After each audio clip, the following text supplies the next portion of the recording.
नमस्कार. दीपक रेगे कथाकथन चॅनलवर तुम्हा सगळ्यांचं मनापासून स्वागत आणि विनंती की तुम्ही जर आत्ता चॅनलवर पहिल्यांदा आला असाल किंवा अजूनपर्यंत चॅनल सबस्क्राईब केलेलं नसेल तर प्लीज चॅनल सबस्क्राईब करा. मित्रांनो, तुम्ही ऐकताय विजय जंगम यांची जोगडा ही कादंबरी आणि आज भाग 4. मार्गशीर्ष महिन्याची बोचरी थंडी पडली होती.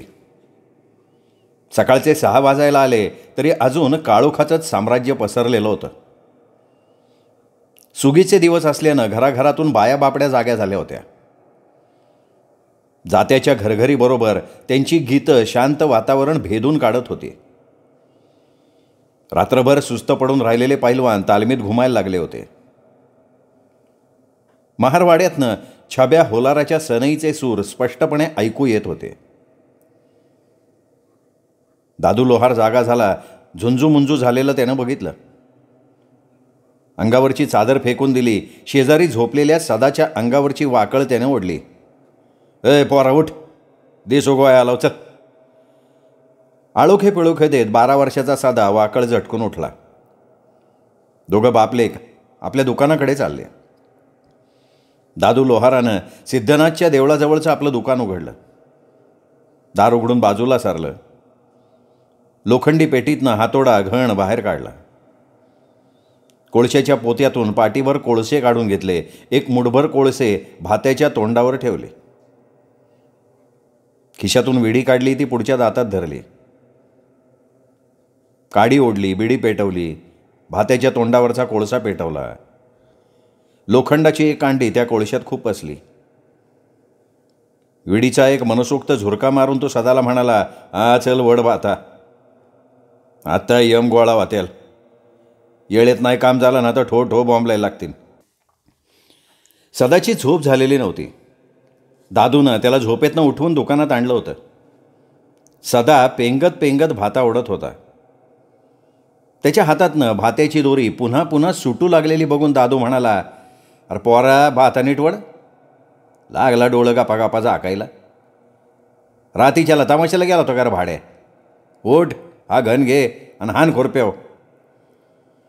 दादूनं रसरशीत कोळशातनं लोखंडाची लाल भडक कांडी काढली.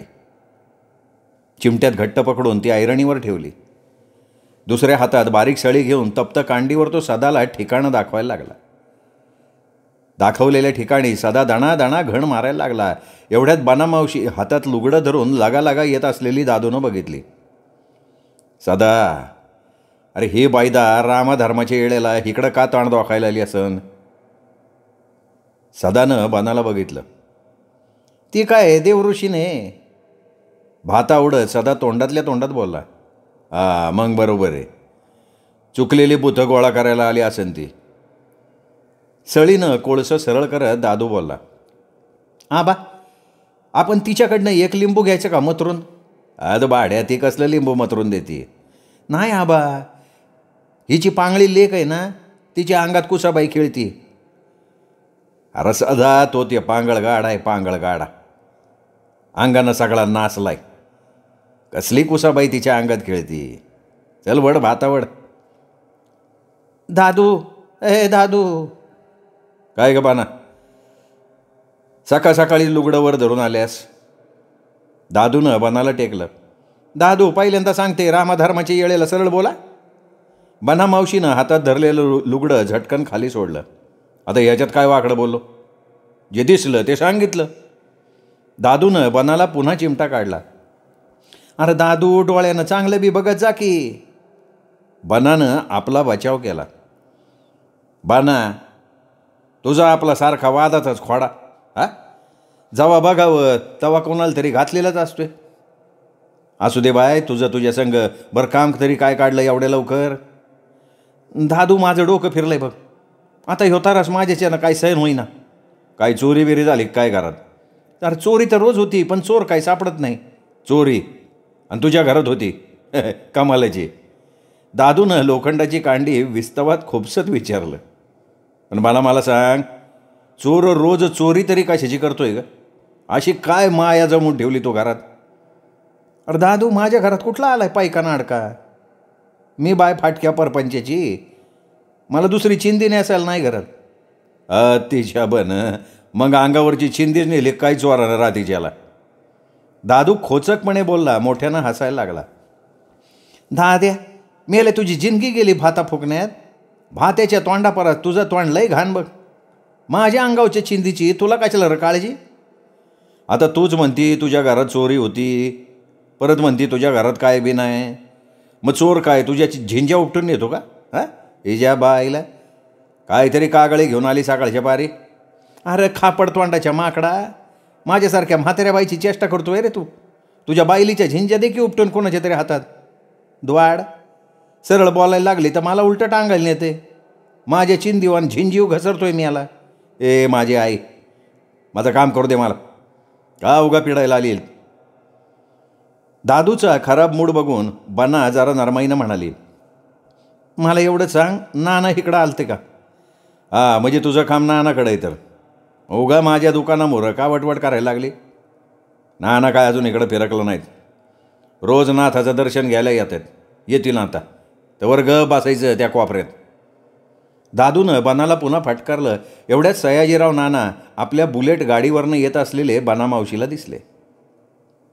सयाजीराव नाना गणेशवाडीतली एक जब्बर आसामी.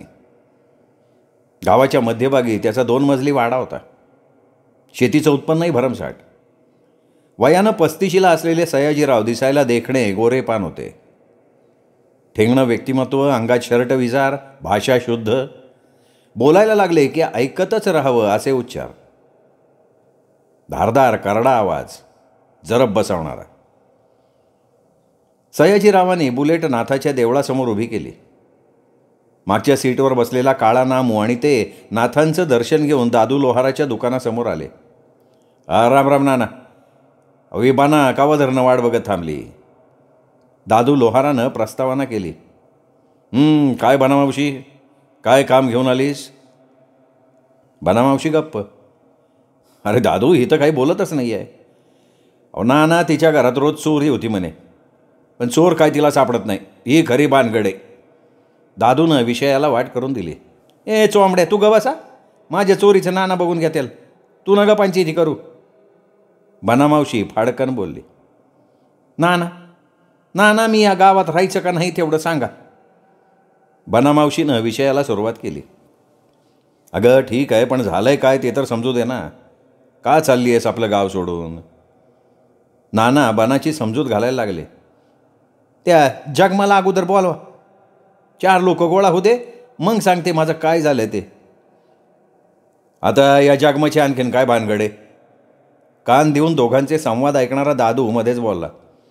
हे बघ, भानगड काय आहे ते मी अशी एकट्या दुकट्याला नाही सांगायची. सगळ्या गावासमोर याचा छडा लागला पाहिजे. गेल्या 15 दिवसात जीव नकोसा झाला आहे माझा. अरे मी बाय माणूस, कुठवर त्या सोठ्यांचा तारा सण करू? मी काय त्याची बाई लेवय? बनाच्या कागाळीला वाचा फुटायला लागली. दादू, ही काहीतरी वेगळीच भानगड दिसतीये. बनामावशी काय ते स्पष्ट सांगायला तयार नाही. नाना दादूच्या रोखानं बोलले. आता गावासमोर सगळं सांगणार म्हणती तर होऊ द्या की तिच्या म्हणण्यासारखं. दादूनं आपलं मत स्पष्ट केलं. ठीक आहे, नामू जा, ते जंगमाला आत्ताच्या आत्ता घेऊन ये. नाना अशाच संधीची वाट बघत होते. आप्पा जंगमाला कात्रीत धरायला त्यांना कारणच हवं होतं. त्याला कारणही तसंच घडलं होतं. विधानसभेच्या निवडणुका नुकत्याच पार पडल्या होत्या. सयाजीराव नाना सत्ताधारी पक्षाचे निष्ठावंत कार्यकर्ते होते. निवडणुकीत सत्ताधारी पक्षाचाच उमेदवार निवडून यावा म्हणून सयाजीराव जीवाचं रान करत होते. त्यांच्या पाठीशी राजकीय बळ जबरदस्त होतं. घरंदाज, खानदानी घराण्यात जन्मलेल्या सयाजीरावांचे पै पाहुणे त्यांच्या तोलामोलाचे होते. घराण्याची प्रतिष्ठा आणि राजकीय दबदबा बघून गणेशवाडीकर त्यांना आदरानं नाना म्हणून हाक मारत. नुकत्याच संपलेल्या निवडणुकीत सत्ताधारी पक्षानं नानाचे कारव्याचे पाहुणे तानाजी भाऊ यांना आमदारकीचं तिकीट दिलं होतं. त्यांच्या विरोधात विरोधी पक्षानं दत्ता धुमाळ यांची उमेदवारी निश्चित केली होती. दोन्ही उमेदवार तुल्यबळ होते. तानाजी भाऊंची आर्थिक ताकद मोठी होती, शिवाय प्रचाराला फौजफाटा मोठ्या संख्येनं होता. उलट दत्ता धुमाळांना तुटपुंज्या साधनात बलाढ्य उमेदवाराशी सामना करायचा होता, मात्र ते पट्टीचे वक्ते होते. आपल्या वाक्चातुर्यानं त्यांनी सगळा मतदारसंघ ढवळून काढला होता. जनतेची मनं काबीज करायला सुरुवात केली होती. सत्ताधारी पक्षाची लक्तर भर चव्हाट्यावर टराटरा फाडली जात होती. विरोधी पक्षाचा जोर बघून सत्ताधारी पक्षाची मंडळी भांबावून गेली. गावोगावी मोर्चे बांधणीला सुरुवात झाली. प्रचाराची दिशा ठरवली गेली. साम दाम दंड वापरून ही निवडणूक जिंकण्याचा चंग सत्ताधारी पक्षानं बांधला. पण निकाल लागेपर्यंत कोण उमेदवार निवडून येईल याची खात्री मात्र कोणालाच देता येत नव्हती. तानाजी भाऊंनी नानाला खडसावून सांगितलं होतं, सयाजीराव, गणेशवाडीतलं एक मत फुटता कामा नाही. ही निवडणूक माझ्या आणि पक्षाच्या इबरतीचा प्रश्न आहे. पाहुणे, गणेशवाडीत तुमचा सयाजीराव आहे. तिथल्या मतांची तुम्ही काळजी करू नका. गणेशवाडी तुम्हाला भरघोस मतदान करेल. तुम्ही बाकीचं रान सांभाळा. इथे मी आहे. नानांनी तानाजी भाऊंना आश्वासन दिलं. तेव्हापासनं नाना जोमानं कामाला लागले. त्यांनी आपल्या कार्यकर्त्यांची मीटिंग बोलवली. त्यांना निवडणुकीचं गांभीर्य समजावून सांगितलं. निकमाची गल्ली आणि महारवाडा सोडला तर त्यांच्या पक्षाला विरोध होणार नव्हताच. सिद्धनाथाच्या मंदिरासमोर त्यांनी प्रचार बूथ उभारला. रात्रंदिवस लाऊडस्पीकरवरनं प्रचाराची रणधुमाळी सुरू केली. जास्त खबरदारी म्हणून त्यांनी घरोघर जाऊन प्रचार सुरू केला. एक दिवशी नाना आपल्या सहकाऱ्यांसह एकनाथ कुंभाराच्या घराजवळ आले. कुलकर्ण्यांच्या वाड्याच्या दर्शनी भागावर विरोधी पक्षाचं पोस्टर त्यांना दिसलं तसं त्यांचं डोकं भडकलं.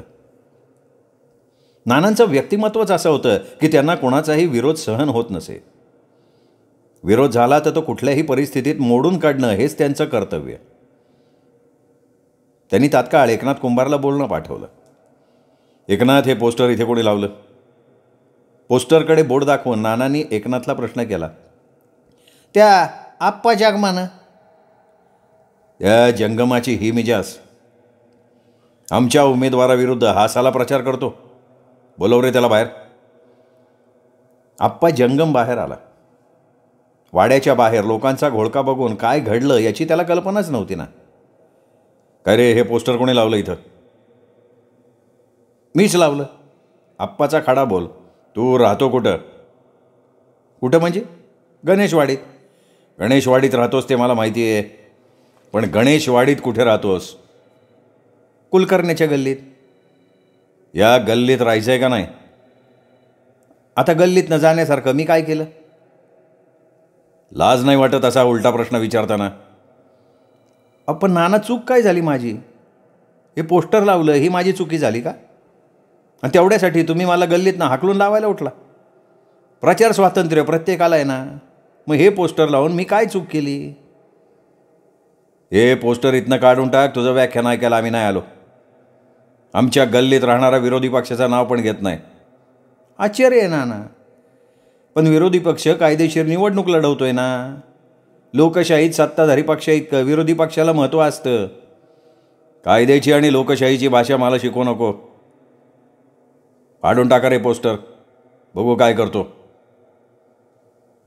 नानाचा हुकूम होताच त्यांच्या साथीदारांनी क्षणात ते पोस्टर फाडून टाकलं. पण पुन्हा दुसऱ्या दिवशी त्याच ठिकाणी दुसरं पोस्टर लागलेलं नानाला बघायला मिळालं.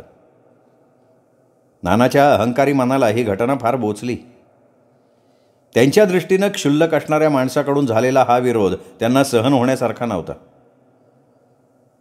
त्यांनी या घटनेची गंभीर दखल घ्यायची ठरवली आणि आज त्यांना बनामावशीनं ती संधी आयती प्राप्त करून दिली. नाना दादू लोहाराच्या दुकानात खुर्चीवर बसले होते. शेजारीच त्यांची आवडती काळी कुळकुळीत बुलेट थाटात उभी होती. दरम्यान बनामावशीनं गावातल्या प्रमुख व्यक्तींना बोलवून आणलं होतं. लोकांचा थवाच्या थवा दादू लोहाराच्या दुकानासमोर जमला होता. काय झालं याची कोणालाही कल्पना नव्हती. बाब काहीतरी गंभीर आहे याची पुसटशी जाणीव मात्र सगळ्यांना होत होती. एवढ्यात काळा नामू आप्पा जंगम आणि शिवा जंगम यांना घेऊन येत असलेला दिसला. जमलेल्या लोकांच्या नजरा त्यांच्या रोखानं वळल्या. पन्नाशीतल्या आप्पा जंगमाची चाल डौलदार दिसत होती. डोक्यावर टोपी, अंगात मळलेला पांढरा शर्ट आणि धोतर त्याच्या धडधाकट शरीराला शोभून दिसत होतं. निर्विकार चेहऱ्यानं झपाझपा पावलं टाकत तो येत होता. शिवा जंगम तेवढ्याच जोमात त्यांच्याबरोबर चालत होता. दादू लोहाराच्या दुकानासमोर लोकांचा घोळका बघून आणि बना मावशीची बडबड ऐकून तिने काहीतरी डाव साधला असल्याची जाणीव आप्पा जंगमाला झाली आणि त्याला तो प्रसंग आठवला. अमावास्येचा दिवस होता. पाऊस जोरात कोसळत होता. शिवय्या जंगम पीठ मागून वाड्याच्या दारात आला आणि ते दृश्य बघून तिथेच थांबला होता. गोकुळा वाटेवर उघड्यावरच संडासाला बसली होती. बराच वेळ वाट बघून शिवय्याने आडोशानं हाक दिली, बना, अगं ये बना, तुझ्या लेकीला जरा आडोशाला बसव, मला आज जायचंय. काय तुला काय जरा दम नाही का? बाहेर पाऊस कोसळायला लागला, दिसत नाही वे? बना बाहेर येऊन म्हणाली, अगं मी भिजतोय ना पावसात. मग आडोशाला उभा राहा थोडा. हे बघ बने, माझं पीठ भिजतंय. पीठ भिजल्यावर पोरांना काय खायला घालू? पीठ भिजतंय तर जा कोणाच्या तरी घरात आणि ये जरा येळानं. अरे पण तिला वाटेव का बसवली? दुसरीकडे जागा नाही का? आता का बाय काय लोकांना हागायची बंदी घालतो काय? आता तिला हिथं नको बसू तर मग काय चुलीच्या मोहरं बसवू का? गोकुळे, तुझं सावकाश होऊ दे, झालं का मला हाक मार. बाहेर आलेली बना आत निघूनही गेली. शिवय्या जंगम ताटकळत तसाच भिंतीच्या आडोशाला उभा राहिला. पाऊस एवढा कोसळत होता की बाहेर कुठेही उभं राहून बचाव करणं शक्य नव्हतं. त्यांनी बराच वेळ वाट बघितली. मागून आणलेलं पीठ भिजायला लागलं होतं. गोकुळा हलायची चिन्ह दिसेनात. काय करावं या विचारातच त्यांनी डोळ्यावर धोत्राचा पदर घेतला आणि झटकन गोकुळासमोरून तो जाऊ लागला. अरे थेरड्या, तुला काय लाज शरम आहे का नाही? हा काय बसलेल्या पोरीच्या पुढनं मिरवत चाललाय वे? आबरू कुठं घाण टाकली काय? उन्हानं म्हातारत आलास काय वायानं? गावचं फुकट खाऊन मस्ती चढली वाटतं तुला? बना मावशी बाहेर येऊन फाड फाड बोलायला लागली. बने, तोंड सांभाळून बोला भावाने. तास झाला मी पावसात उभा राहिलोय, तुझा तो पांगळा गाडा हालायला तयार नाही. अरे ए वळू, कुणाला पांगडा गाळा म्हणतो रे? आईत खाऊ मेल्या, तुझ्या जिभेला काय हाड आहे का? बना संतापानं फणफणायला लागली. मी आईतं खातोय आणि तू कुठं घाम पाडायला जाते का अवदेशे? आया बायानं लुबाडून खातीन तू? मी लुबाडून खाती वे? आई कुसाबाई तुझा सफारामा करन, तुझ्या तोंडात किडे पडतीन. माझ्या पोरीला गाडा म्हणतो मी, याला याचं तोंड जळलं. आई कुसाबाई घे ग बघून. गतकाळेत तुझ्या कुसाबाईला नेऊन टाक माळ्याच्या विहिरीत. बरी लागून गेली कुसाबाईची बघतीन. देवर स्पन करती खातजाळी आणि मला म्हणती फुकटचं खातो. ए, माझं देवरसपण काढून माझ्या वाटेल जाऊ नका. ही बनी तुला गावात राहू द्यायची नाही. तुझ्या नाड्या माझ्या मुठीत आहेत, लक्षात ठेव. बना थांबायलाच तयार नव्हती. पाऊस कोसळत होता. बनाची आणि शिवय्याची चांगलीच झुंपली होती. एवढा वेळ शांत असणारा आप्पा जंगम बाहेर आला. कारभारी, तू आज जा. तिला काय करायचं आहे ते करू दे. गावातून हाकलून लावती ना, लावू दे. आता तू आलाय काय माझ्या तोंडाला तोंड द्यायला? अरे माझ्या घरात बापाई माणूस असतं तर झाली असती का तुझी हिंमत माझं नाव काढायची? अरे असं बाया माणसाच्या तोंडाला लागू नका. लय खुमखुमी असेल तर बाहेर जा, बघा कसा चेंदा करतात.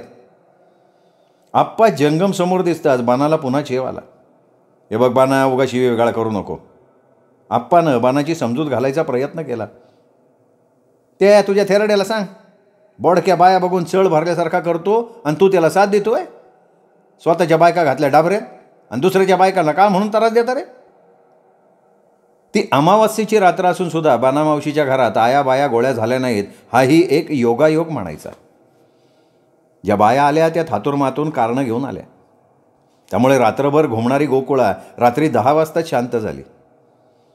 भरमसाठ मिळणारी मिळकत त्या रात्री एकदम घटली. बना तडफडायला लागली. शुक्रवारपर्यंत तिने वाट बघितली, पण तो शुक्रवारही सुनाच गेला. तशी बनाची खात्री झाली या जंगमानं आयाबायांना खोटं नाटं सांगून यायचं बंद केलेलं असावं. आपल्या धंद्यावर उठलेल्या या जंगमाला काहीतरी धडा शिकवला पाहिजे म्हणून तिने एक कारस्थान रचलं. त्या कारस्थानात दोघा भावांना गुंतवून आज त्यांना गावासमोर आणून उभं केलं. या या या स्वामी महाराज या, आम्ही आपली केव्हापासून वाट बघतोय, या असे समोर या. नानांनी केलेल्या स्वागतातली खोज आप्पाच्या लक्षात आली. नाही नको, मी आपला इथंच बसतो. आप्पा लक्ष्मण कुलकर्णीच्या जवळ जाऊन बसला. शिवाजंगम दूर उभा राहिला. आपल्याला इथे का बोलवण्यात आलंय हे समजलं असेलच. नानांनी सुरुवात केली. नाही, मला काही कल्पना नाही. तुम्ही बोलवलं, आम्ही आलो, बस एवढंच माहिती. गोळा झालेल्या लोकांकडे नजर फिरवत आप्पानं उत्तर दिलं. त्याला न समजायला तो काय दूध खोळा आहे वय? चांगला बॅलिस्टरवाने डोकं चालवतोय तो. बना मध्येच म्हणाली, हे बघा, गावात तुमच्याविषयी तक्रारी वाढायला लागल्या आहेत. ना कसल्या तक्रारी? परक्या गावात राहून असं वागणं तुम्हाला शोभत नाही. नाही असं म्हणजे कसं ते सांगा ना. आमच्या वागण्यानं कोणाला त्रास तर नाही ना झाला? तेच सांगण्यासाठी तुम्हाला बोलवलं आहे. तुम्ही सरळ राहणार असाल तर राहा, नाहीतर गाव सोडा. ना असे सल्प्या शब्दात सांगून काय उपयोग होणार नाही. ते सरळ राहणार नाहीत. गावाचं फुकटचं खाऊन त्यांना चढली मस्ती. वळूसारखा एक एक डारकाळे फोडतोय बघा. बनाचा पट्टा चालूच होता. ना त्या बनीचं तोंड पहिल्यांदा बंद करा. आम्ही वळू असलो ना तरी कोणाच्या गोठ्यात नाही शिरलो. आप्पानं बनीचं तोंडच फोडलं. बघा कसा कुग्राम दोडका बोलतोय तो. आणि तो थेरडा हा काय बसलेल्या माझ्या पोरीच्या पुढनं मिरवत जातो. आज माझ्या पोरीच्या पुढनं गेला. तुम्हाला बी लेकी बाळी हायतच की. बना चांगली इरेला पडली होती. काय रे, बना मावशी सांगते ते खरं आहे ना? नानांनी अधिकारवाणीनं शिवा जंगमला विचारलं. खरं नसाय काय झालं? मला खोटं बोलायचं कारणच काय? अरे बोला की, आता का वाच्या शिवल्या तुमच्या? सांगा की त्या दिवशी काय काय दिवं लावलं ते. असं येड पांघरून नाही चालायचं. काय असेल ते धडा बोला. बना मावशी तुम्ही शांत व्हा. मी आहे ना. तू नुसता संताप करून घेऊ नकोस. नानांनी बनाला समजवायचा प्रयत्न केला. नाही ते काय नाना, ते काय चालणार नाही. ही ब्याद आपल्या गावात नको. त्यांना आजच्या आज गाव सोडायला सांगा. सगळी गल्ली गेली वैतागून यांच्या कारण. असं असेल ना तर आम्ही त्यांना गावात पीठ मागू देणार नाही. उद्यापासून यांचं पीठ बी बंद करा. लोकांच्या घोळक्यातनं गणू कुलकर्णी म्हणाला. ना तुम्ही तसा ठरावच करून टाका. आमचा त्याला पाठिंबा आहे. हे वळू ओगा पोसायची गरजच नाही गावाला. गर्दीतनं बापू कुलकर्ण्यांनी आपली हजेरी लावली. गर्दीतून एकच गलका उडाला, जो तो आपापली मतं बोलून दाखवायला लागला. जंगम बंधूंवर प्रत्येकजण तोंडसूक घ्यायला लागला. दादू लोहारानं भाता बंद केला. तो उठून उभा राहिला आणि म्हणाला, अरे ये माणसानो, तुम्ही काय माणसं आहे का, हैवान आहे? हा, असा गोंधळ करून काय समजणार आहे वय? जरा शांत बसा आणि काय करायचं ते ठरवा. लोक जरा शांत झाले. आता लोहार काय सांगतोय ते ऐकायला सगळेजण सावरून बसले. दादूनं सुरुवात केली. हे बघा, बनाची तक्रार काय आहे ती आपण ऐकली. नाही माझी तक्रार अजून संपलीच नाही. बना मध्येच म्हणाली, ए माझी आई, मला जरा बोलू दे की. कवापासनं गिरणीच्या पट्ट्यावानी तोंड सोडलंय. लोकांना बोलूच देत नाही हिची भन. आता मध्ये तोंड खुपसू नका. तर मंडळी, एक बाजू आपल्याला समजली. आता आप्पानं आपली बाजू मांडावी, म्हणजे काय खरं काय खोटं याचा धडा लावता येईल. अरे दादू, माझी तक्रार अजून अर्धी शिल्लक आहे. लोकांमोर माझं गारानं सांगू का नको? सांग बना मावशे सांग. आमची तुला फुल्ल परवानगी. तक्रार न ऐकता निकाल तरी नानाने कसा काय द्यायचा? पुन्हा गर्दीतनं आवाज आला. सुखदेव, अरे ये सुखदेव आहे का इथं? बना डोळ्यावर आडवा हात धरून सुखदेव कुलकर्ण्याला गर्दीत शोधायला लागली. अरे सुखे, आम्ही याला आताच कुठं गायब झाला? बना मावशी, मी हाय इथं. गळ्यात काळ्या दोऱ्याचा गांडा, ताठ मेशीचा सुखदेव गर्दीत उभा राहिला. मेल्या, तुझी काय तक्रार आहे सांग की. अय नाना, त्या शिवा जंगमाला मी घरात पीठ मागायचं बंद करून टाकलं होतं. गेल्या 15 दिवसापासून तो पुन्हा पीठ मागायला यायला लागला. तो घरात यायला लागल्यापासून माझी म्हस धार देणं झाली. म्हशीची धार काढायची म्हणजे तिला खायला घालायला लागतं सोका. दादू मध्येच खोचकपणे बोलला. दाद्या, यंदा 2 एकरात मका केलता ह्या पट्ट्यानं. कॅंबाळाचा ढीग पाडलाय घरात. कॅंबाळ खाऊन म्हस रोज 4 पाट्या शेण टाकती, पण म्हशीच्या थानातनं दुधाचा ठिपूज बी बाहेर पडाना. ही जादू कशी होती तेच मला समजाना. सुख्यानं अक्कल पाजळली. मल्या का हा जंगम नजरबंदीनं तुझ्या म्हशीच्या थानाला तोंड लावून दूध पितो काय? दादूच्या ह्या वाक्यावर गर्दीत हास्याची लाट उसळली. ए जंगमानो, मला बी लेखा नव्हती, शिकवा की नदरबंदी, म्हणजे हा भाता फुकायच्या तारच तरी थांबन. दादूनं फुसकी सोडली. अरे दाद्या, लय त्याची बाजू घेऊन बोल नको. हां, मी सांगतो, माझ्या बी घरात तेल राहीना, मीठ राहीना का चटणी राहीना. सकाळी दळून आणलं तर संध्याकाळी डाबा खाड्डाम. का रे बाबानू, काय खाल्लं आमचं? आमच्या मागं का भुंग सोडली यांनी? अरे तुझं चटणीचं लोटकं आणि पिठाचा डाबा बुडाला फुटका असेल, तपासून बघ एकदा. दादूच्या ह्या बोलण्यावर पुन्हा एकदा गर्दीत खसखस पिकली. प्रत्येक जण सावरून बसायला लागला. फुकटची मजा बघायला मिळाल्याच्या आनंदात चिलमी पेटल्या, चंच्या सुटून पानाला चुना लागायला लागला. तळहातावर चुना तंबाखूच्या मळणी सुरू झाल्या. प्रत्येक जण आप्पा आणि शिवा जंगमाकडे संशयानं बघायला लागला. पानाची पिचकारी फेकत, चिलमीचा धूर सोडत आणि तंबाखूचा चोथा चगळत चर्चा ऐकू यायला लागली. त्याच्या माईला ह्या जंगमाच्या काहीतरी खोड्या असल्या पाहिलं बरं का. तर दोघं बी बसल्यात बघ की. खरं कुठं दडून राहतं का? कवा तरी बाहेर यायचंच ना. ही अशी वाक्य आप्पा जंगमाच्या कानावर येत होती. रागानं त्याचं अंग थरथर कापत होतं. दात करकर वाजत मुठी आवळल्या जात होत्या. लक्ष्मण कुलकर्ण्याच्या हे लक्षात येताच त्यांनी खुणेनं त्याला शांत करण्याचा प्रयत्न केला. नाना खुर्चीवरनं उठले तसा गोंधळ शांत झाला. नाना कोणता निर्णय घेतात याकडे प्रत्येकाचं लक्ष लागून राहिलं. नानांनी आपल्या शैलीदार भाषेत बोलायला सुरुवात केली. गावकरी बंधूंनो, तुमच्या लोकांच्या तक्रारी ऐकून घेतल्या. निर्णय काय द्यायचा तो तुम्ही मला सांगा.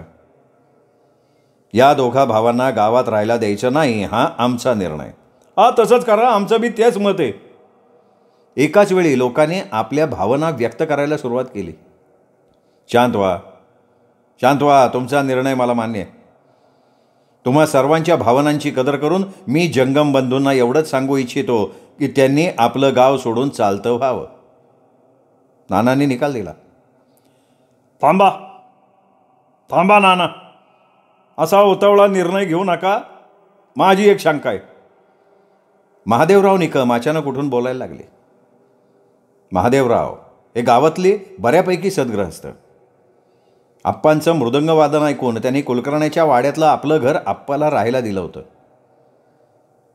महादेवराव स्वतः सूरपेटी वाजवत असत. अंगात मांजरपाट दंडकं, धोतर आणि डोक्याला टॉवेलची टपरी बांधलेले माधवराव एकाएकी उभे राहिलेले बघून नानांनी त्यांना प्रश्न केला. काय शंका आहे तुमची माधवराव? आता सुखाची मज धार देईना, बनाचं तेल मीठ राहीना, तिचं पीठ बी गायब होतंय म्हणे. म्हणजे हा आप्पा किंवा तो शिवा यांच्या घरात येऊन ह्या वस्तू न्यात्यात का काय? नाही नाही, म्या बरी त्यांना माझ्या घरात येऊ देईन, बना मध्येच म्हणाली. मग बना मला सांग, हे दोघं बी तुझ्या घरात येत नाहीत आणि तुझ्या वस्तू बी नेत्यात, हे कसं काय? वस्तू न्यायला घरात कशाला यायला पाहिजे? मग त्या वस्तू तुझ्या घरातनं जातात कशा? कोण येऊन जाते? आता हे त्यांना विचारा, उत्तर मिळेल तुम्हाला. हे बघ बने, लय मिजाज करू नका. वस्तू तुझ्या जातात आणि त्या बी तुझ्या घरातनं. नेणारा कोण हे तू सांगणार नाही, मग काय तुझा बाप सांगणार आहे का? तू आम्हाला इथं बोलवलं ना, तूच सांग कोण आहे त्यो. मीच सांगायला हवं ना? मग चांगलं कान उघडं ठेवून ऐका. या जगमाजवळ चिटकुळ आहे, चिटकुळ. ते सगळं लंपास करतं, समजलं? बना सगळं ओकली आणि गर्दीत एकदम शांतता पसरली. प्रत्येकजण एकमेकांच्या तोंडाकडे बघायला लागला. बनाचा चेहरा विजयी मुद्रेनं समाधानी दिसायला लागला. थोडा वेळ कोणी काही बोललंच नाही. नाही नाही, हे सगळं खोटं आहे. गर्दीतनं आवाज आला. शिवाजंगम हात उंचावून मोठ्यानं बोलत होता. ऐका लोको, हे रांड आमच्यावर भलता चाळ घेती. या शिवलिंगाची शपथ, तसली काय बी वस्तू आमच्याजवळ नाही. गळ्यातल्या शिवलिंगावर हात मारून तो आवेशानं बोलत होता. आम्ही भिक्षा मागून खाणारी माणसं. मिळेल त्या भिक्षेवर चरितार्थ चालवणारी आमची जात आहे. आम्ही आमचा धर्म कधी विकणार नाही. या रांडनं मंगळसूत्राबरोबर आपली गांडसुद्धा विकून खाल्ली. हिच्या बोलण्यावर तुम्ही विश्वास ठेवू नका. मी हात जोडतो तुम्हाला, यातलं काहीसुद्धा खरं नाही. आप्पा, अरे हे लोक काय बोलतात? कसले घाणेरडे आरोप करतात? बोल की काहीतरी. हे थेरडे, मोठ्यानं बोललं म्हणजे लोकांची सहानुभूती मिळेल असं वाटलं काय तुला? हा तुझा आप्पा काय बोलणार आता? बोलणार असता तर तोंडाला मुसकी बांधून बसला असता का तो? नाना बेभान होऊन बोलू लागला. तुम्ही भीक मागून जगणारी माणसं नाही का? लोक हो तुम्हीच सांगा, भिकारी राजकारण खेळतो, बेसहारा बायकांना त्रास देतो का बाहुला बाहुलीचा खेळ करून लोकांची दुभती जनावरं आटवतो? याचं उत्तर आहे का यांच्याकडे? नाना थोडा वेळ थांबतात. लोकांच्यात कमालीची शांतता पसरलेली असते. माझी खात्री आहे यांच्याजवळ उत्तर नाही. आणि याचाच अर्थ हे लोक पक्के गुंड आहेत आणि ढोंगी सुद्धा आहेत. एवढा अपमान आप्पाला पुरेसा होता. त्याच्याच्यानं आता पुढचं ऐकवे ना. थरथर कापत तो उभा राहिला. सगळा जनसमुदाय गंभीर झाला होता. आप्पानं बोलण्याचा प्रयत्न केला पण त्याच्या तोंडून शब्दच बाहेर येईना. डोक्याला हात लावून खाली मान घालून तो तसाच उभा राहिला. पुन्हा त्यानं बोलण्याचा प्रयत्न केला. सयाजीराव. आप्पा पुन्हा थोडा वेळ थांबला. तोंडातला चिकटा थुंकून टाकला. बनामावशीची करडी नजर आप्पावर खेळून होती. नाना त्यांच्या चेहऱ्यावरचे भाव आजमावण्याचा प्रयत्न करत होते. सुरुवातीला तुमचं नाव घेतलं, मला माफ करा. जमलेल्या लोकांसमोर तुमच्या नावाचा उच्चार केला, त्याबद्दल तुम्हाला राग आला नाही ना? नाव उच्चारून मला डिवचतोस, डिवचलं म्हणून पुन्हा माफी मागतोस. काय म्हणावं तुझ्या या ढोंगेपणाला? मला वाटलंच नाना तुम्हाला राग येणार. तर नाना तुम्ही आम्हाला गुंड म्हणालात, राजकारणी म्हणालात, ढोंगी म्हणालात आणि बावला बावलीचे खेळ करणारे जादूगार सुद्धा म्हणालात. मी म्हणालो नाही, तुमच्या वागण्यातनं निघालेला हा सार आहे. हा सार निघाला असेल नाही तर तो काढलेला असेल, त्याच्याशी माझं काही कर्तव्य नाही. म्हणजे तुला काय म्हणायचं आहे? आम्ही तुझ्यावर आरोप करतोय? जे मला तसं नाही म्हणायचं. मला एवढंच म्हणायचं आहे की आम्ही गुंड नाही. तुम्हाला माहिती आहे ना, गुंडांचे हात आकाशाला भिडलेले असतात आणि त्यांचे पाय पाताळात रुतलेले असतात. त्यांच्यावर राजकीय आणि सामाजिक उबदार पांघरून असतं. त्यांचं हृदय पाषाणाचं असतं आणि बुद्धी भ्रष्ट झालेली असती.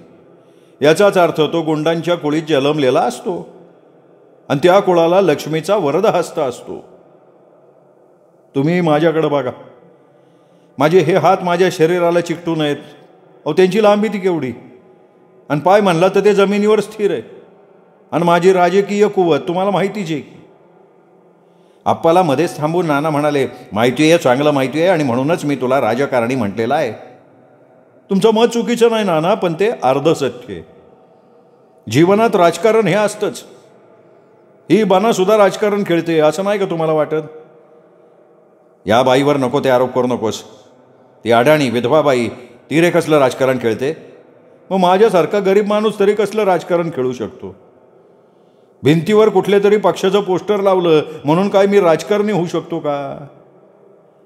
अहो रामाच्या राज्यात माकडांना सुद्धा राजकारणात बोलायला बंदी नव्हती. आम्ही तर माणसं आहे. पण राजकारण हा शब्द ज्या अर्थाने तुम्ही वापरला, ते राजकारण खेळण्याची कुवत माझी नाही. कुवत नाही कशी तुझी? ती असल्याशिवाय का आमच्या उमेदवाराला तू विरोध केलास? नाही, ती कुवत माझ्यात नाही. कारण ते राजकारण खेळायला हवा असलेला आर्थिक बळ माझ्याकडं कुठे आहे? अहो तुमच्यासारख्याच्या घरात त्या झोळीतनं मागून आणलेली माझी लक्ष्मी, ती बिचारी सकाळी घरी येते, संध्याकाळी पळून जाती. कारण माहिती का? झोळी हे लक्ष्मीचं निवासस्थानच नाही ना. लक्ष्मीला कैद करायला लागतं लोखंडाच्या भक्कम तिजोरीमध्ये, त्याशिवाय तिचे पाय लोळे होत नाही. घरात आलेल्या लक्ष्मीचे पाय तोडणारा लक्ष्मीकांत होतो. माझ्याकडं उघड्या डोळ्यांनी बघा आणि मला सांगा, यातलं एक तरी लक्षण माझ्या दिसतंय का? दिसत असेल तर खुशाल म्हणा की आप्पा जंगम गुंड आहे. बाज कर तुझी बकवास. तुझं पुराण ऐकायला हे लोक इथे आलेले नाहीत. या सगळ्या गावकऱ्यांच्या वतीनं मी तुला सांगतोय, तुम्ही आमचं गाव सोडून निघून जा. नाना मी तुमचं गाव सोडून जायला कवा पण तयार आहे, पण एक ढोंगी, एक गावगुंड, राजकारणी, व्यभिचारी आणि चेटक्या म्हणून मी हे गाव सोडणार नाही. माझ्यावरचे सगळे आरोप प्रथम सिद्ध करावेत आणि मग मला गाव सोडायचा हुकूम करण्यात यावा. आप्पाचं हे सडेतोड बोलणं बऱ्याच जणांना पटलं. आत्तापर्यंत आप्पाकडे संशयानं बघणाऱ्या नजरा सहानुभूतीनं भरून गेल्या. या गुंत्याचा काय तो निकाल लागलाच पाहिजे असा प्रत्येकाचा आग्रह झाला. आप्पा बोलतोय ते बी खरंच आहे. त्याच्यावर द्वाशेचं सगळं खापर फोडणं ठीक नाही. हे असं काय बाय कुंभाड रचून सांगणं हा अन्याय आहे. या बघा गावकरी मंडळीनो, तुम्ही सगळ्यांनी विचार करा आणि काय तो झटपट निर्णय घ्या. लक्ष्मण कुलकर्णी उभा राहून बोलला. अगे पण मागापासनं फटाकडेवानी ताड ताड तोंड उडवत होतीस, आता का तुझ्या तोंडाचा भुसनाळा झाला? बोल की हे झँगाट कसं निस्तरायचं आता? दादू लोहारानं आपला राग व्यक्त केला.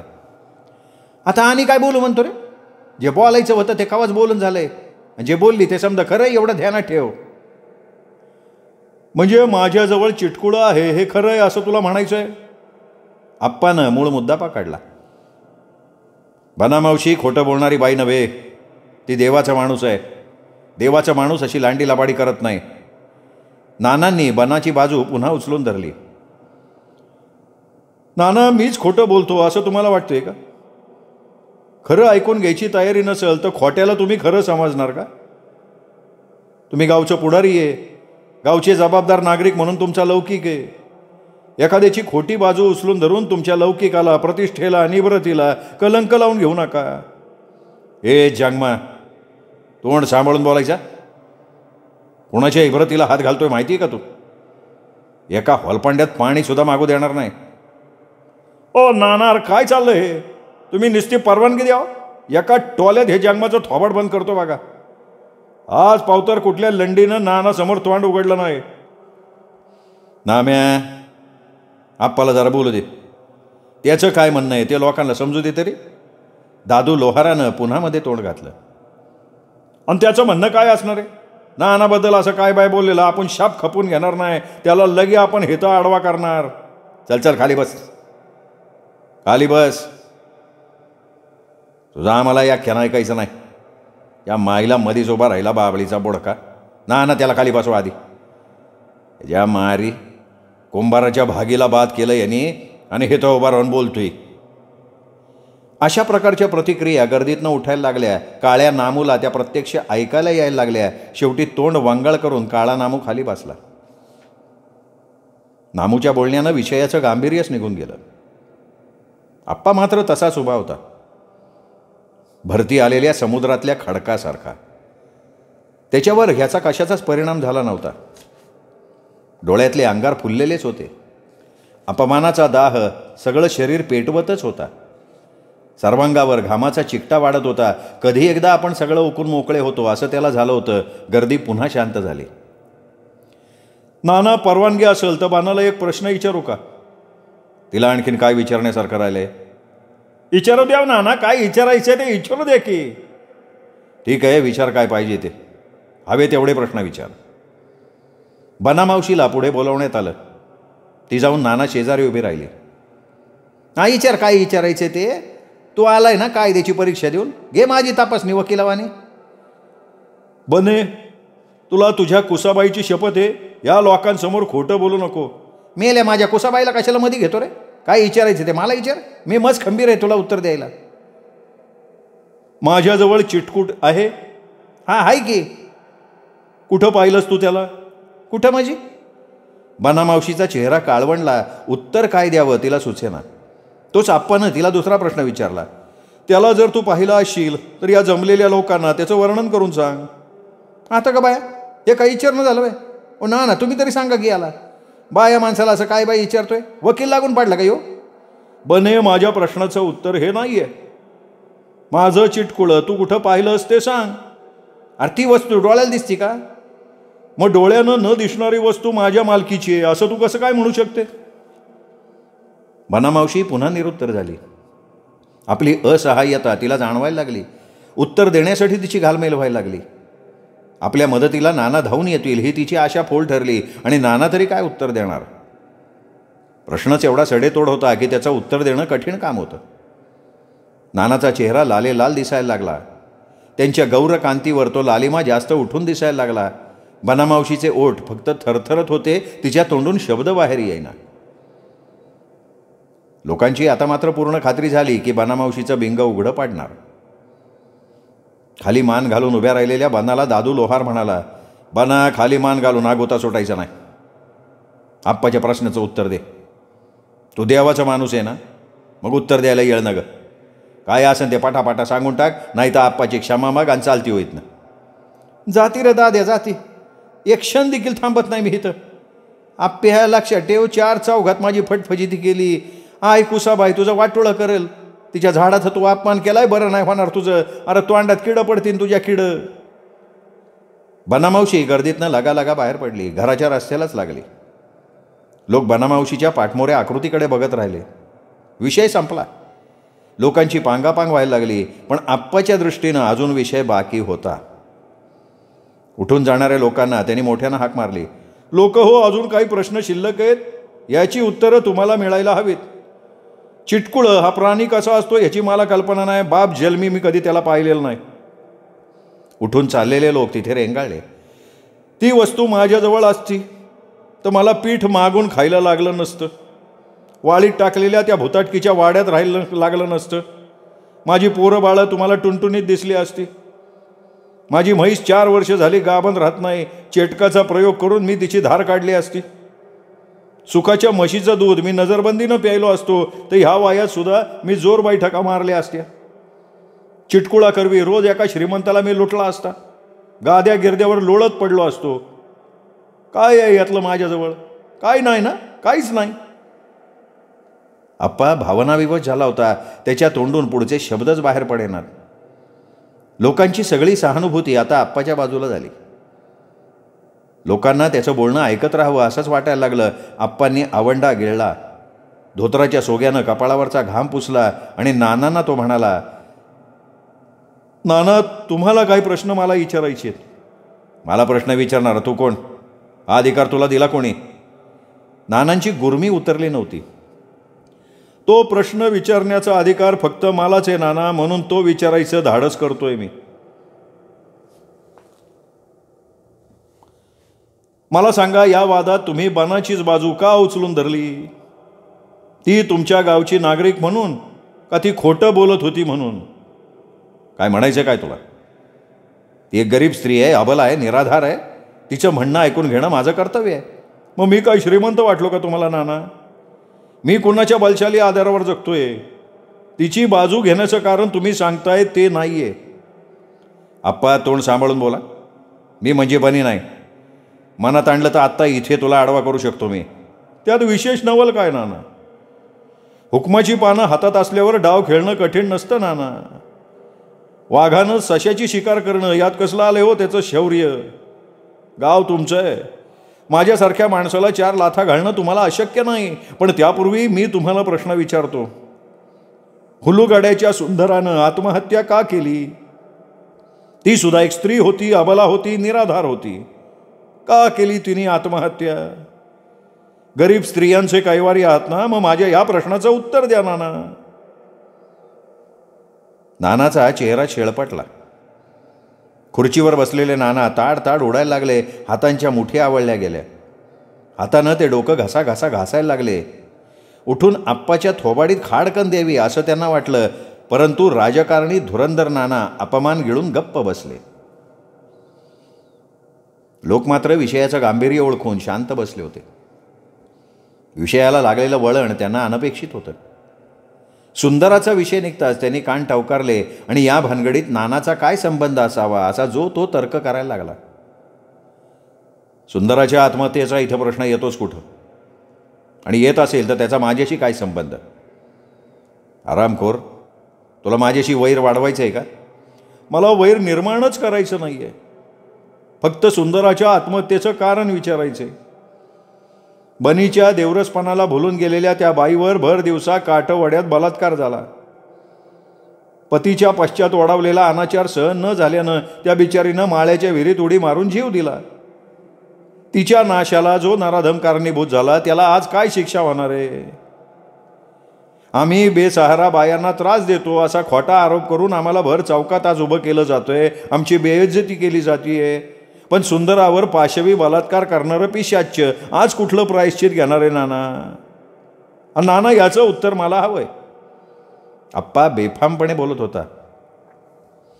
सुंदरावर काठवाड्यात बलात्कार?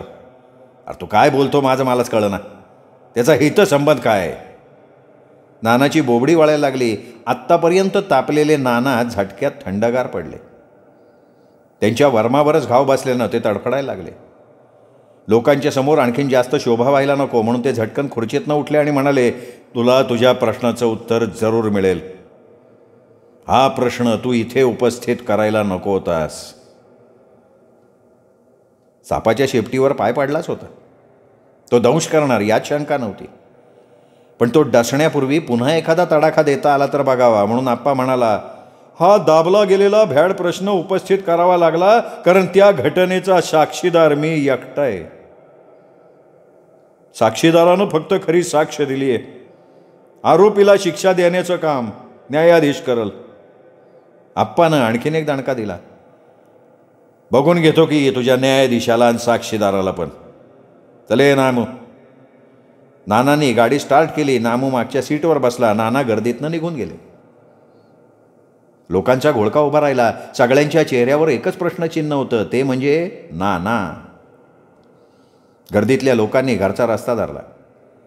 काही जणांनी गुपचूप आप्पाच्या हातात हात मिळवला. शिवय्या जंगम आप्पासमोर आले. विजयी मुद्रेनं त्याने आप्पाचं स्वागत केलं. ते म्हणाले, शाबास पठ्ठ्या, आरोपीला पळवून लावला तू.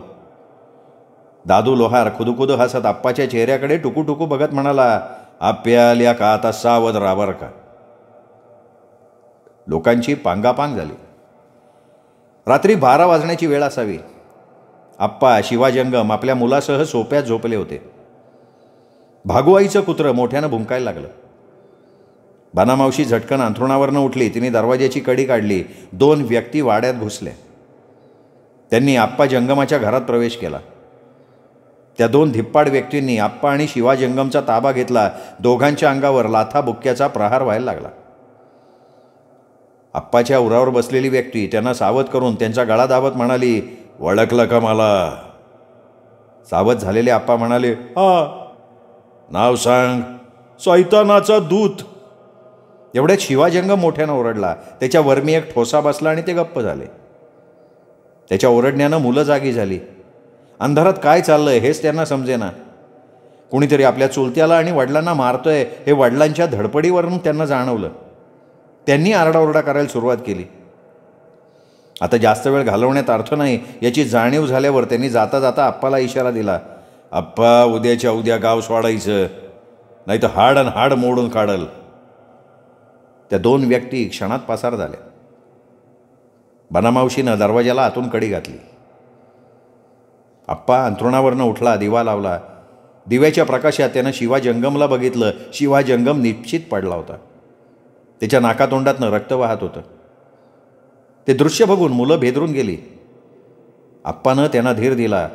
शिवाजंगमाच्या तोंडावरचं रक्त त्यांनी पुसून काढलं. त्याच्या तोंडावरनं पाण्याचा हात फिरवला. शिवाजंगम सावध झाला. तो कण्ह तसाच अंथरुणावर पडून राहिला. मुलं आप्पाच्या चेहऱ्याकडे टकामका बघायला लागली. आप्पांनी दिवा मालवला, मुलांना झोपवलं आणि त्याची विचार मालिका सुरू झाली. मी या घटनेची दाद कोर्टात मागू शकतो का. कोर्टात जाणं मला शक्य आहे का. नानाची टक्कर देणं शक्य आहे का. यातलं मला काहीही शक्य नाही. फक्त मोडून जाणं हेच मला शक्य आहे. आप्पानं स्वतःलाच प्रश्न विचारले आणि उत्तरही दिलं. या विचार मालिकेबरोबर त्याचा भूतकाळ त्याच्यासमोर उभा राहिला. त्याचं पारगावमधला त्याचा रुबाब, पारगावमध्ये निर्माण झालेला त्यांचा दबदबा, याचं संपूर्ण चित्र त्याच्या डोळ्यांसमोर उभं राहिलं. मित्रांनो, हा 4था भाग इथेच संपला. 5वा भाग उद्या. तोपर्यंत नमस्कार मित्र हो.